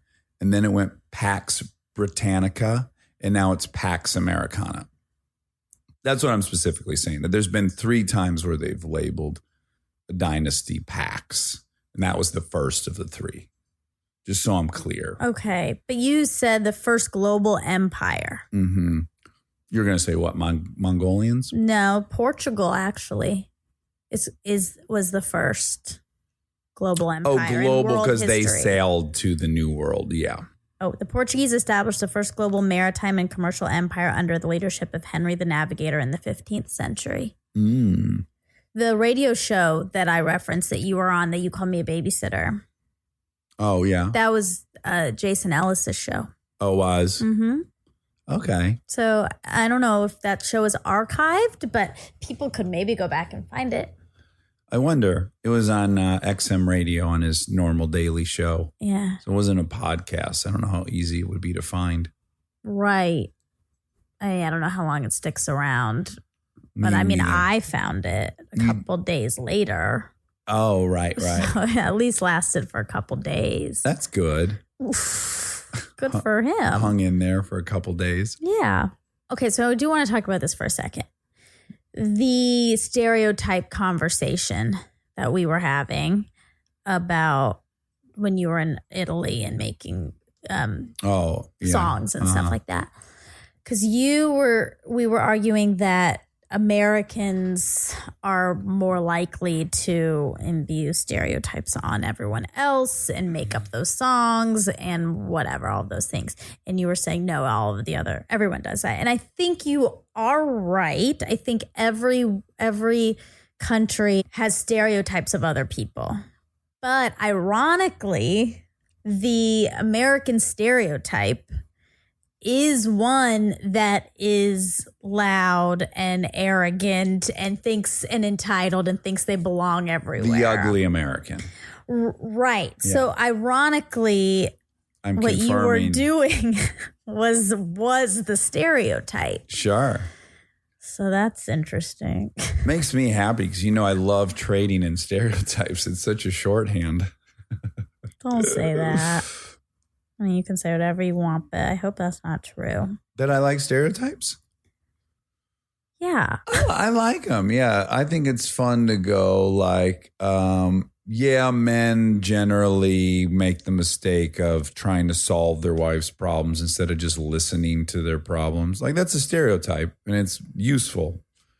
We can get at this problem that is pretty ubiquitous. Now, we could acknowledge that certainly 20% of men or some number of men don't do that, but it is very common among men to treat problems like that with their wives. The most hegemonic group in all of the world, men, you're speaking specifically of American men. So I don't know that. I only know American men. I only have these conversations with American right. So men. that's who you're referring to in this conversation. I guess, but I got to imagine it's a global phenomenon. I bet I think that's how men, they think that's what their wives are asking them to do, is to solve their problem when they talk about a problem. Like at work, they're having a problem at work, and men hear, oh, she's telling me this because she wants me to solve this. And they're not good at just being empathetic and listening to the problem and commiserating with them and acknowledging why they feel bad. Women are great at doing that with one another. Mm-hmm. Yeah, I don't know if it's cultural or not. I would probably venture to say that it's more cultural than you think.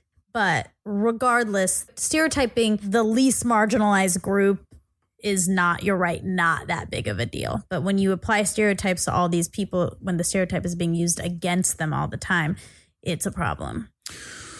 Well, I don't look. There's negative stereotypes clearly, and then there's some that are totally innocuous. I like the innocuous ones. Okay. People in the Midwest wear T-shirts when it's 45 degrees out in spring because they think it feels like 90. Well, not everyone does that, but that is definitely a thing. If you travel through the Midwest around May, you're going to see people with their convertible tops down when it's 45. I feel good about saying that. That's a stereotype. I don't think that's a stereotype. I think that's the difference. I think just having an observation about a group of people is not, or an individual observation or whatever it is not the same thing as this nationwide stereotype that people use against people. I've never heard that about the Midwest. That's not a thing that I know. Most stereotypes of ethnic groups I know. Well, but lots of them are positive. Asians are good at math. Jewish people are good with money.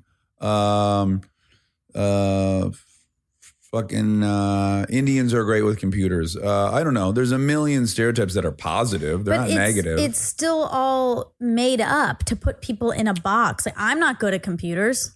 You're pretty good. You're better than me. I'm not. I'm not very good at all. No, I don't like it, even if it's positive. Because it's not true. It's not true to everyone. And also can have an effect of like, I should be this, but I'm not. But then, I'll just say though that then you can't do anything. You can't say that people in Kentucky have a culture of pride. You can't say that. But they do. It's the truth. They were settled by generally people with subsistence mode that was herding, and people who herd have a certain culture. And those people all moved to Kentucky. And you can explain why there's been in Kentucky more family feuds that have ended in homicide than the rest of the nation combined. Mm-hmm. So there's an explanation for it. It involves some stereotyping. And it would be a lie to pretend that's not happening, that there's not some kind of phenomenon that's existing. In my knowledge, that's not being used against anybody. No one's like, oh, you're from Kentucky. Oh, you have a culture of pride. Like, no one is doing that. Then why don't you be specific that you don't like stereotypes that are like you're saying? Because there's a division. That's what I'm saying. Like, we're smart enough to deal with the nuance of when it's negative and a pejorative and when it's not. I think a stereotype is different than observing something about a group of people or making observations is different than using that observation to lump a whole bunch of people into one thing. The observation is a lot of Indians in the United States work in computers, and that is real because that's why they came here and that's why they were able to come here in the first place and get visas and stuff. So that is true, and that's a fine observation. But then to take it to the next level and say Indians are good at computers. I went way too far with that, but I was on the top. I was just trying to think of positive ones. I don't think anyone's saying Indians are good at computer, but yes, a disproportionate amount of the Indians that are in America are great at computers. Mm-hmm. For that reason, yeah. And a large percentage of Filipino females that are in the country are nurses because that was something that they decided to invest in as a a valuable career path that they focused on. So now we have a disproportionate amount of Filipino nurses. Yeah. Oh, I was just going to note, because you were talking about your sense of justice when discussing Kristen's, like asking you to help her and how you feel like the credit with thing. writing. Mm-hmm. And I have the same thing. I was just saying, I just wanted to commiserate with you and say that I have the same thing. Yeah.